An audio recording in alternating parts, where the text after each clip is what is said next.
La langue française aime lier les consonnes avec les voyelles. Nous avons vu ce concept quand nous avons étudié l'enchaînement. Testez vos connaissances des concepts déjà étudiés avec ce petit rappel.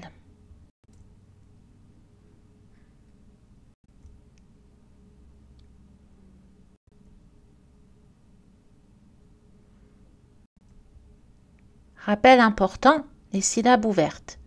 Le français aime les syllabes ouvertes, c'est-à-dire les syllabes qui se finissent par une voyelle prononcée.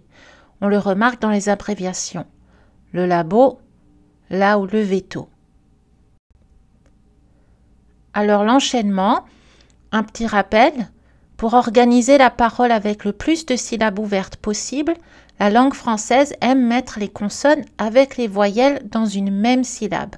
Alors, quand c'est possible, les consonnes prononcées normalement à la fin d'un mot en isolation sont attachées au mot suivant, si ce mot commence par une voyelle. Ce transfert, c'est-à-dire cette organisation en syllabes ouvertes, s'appelle l'enchaînement. Exemple, être, être heureux. Entre, entre elles. Presque, presque ami. Autre, autre opinion. Parlons plus précisément de l'élision. Une autre façon d'enchaîner les consonnes avec les voyelles est de faire une élision. Les mots élidés ont leur dernière voyelle remplacée par une apostrophe pour se connecter au mot suivant. Exemple, l'enfant, l'université, je t'aime, c'est, j'utilise. Donc notez les syllabes dans le dernier mot, j'utilise, 3 syllabes.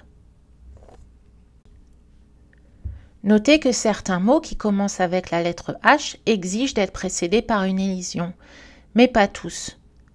Je ne vais pas rentrer dans les détails parce que pour savoir si un mot est en H aspiré ou H muet, il faut soit mémoriser ou alors connaître les origines du mot selon ses origines latines ou germaniques. Mais dans tous les cas, le H est silencieux.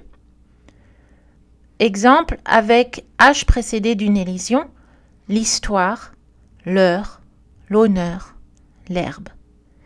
Exemple avec H qui n'est pas précédé d'une élision, le hockey, le haricot, le handicap, la hauteur.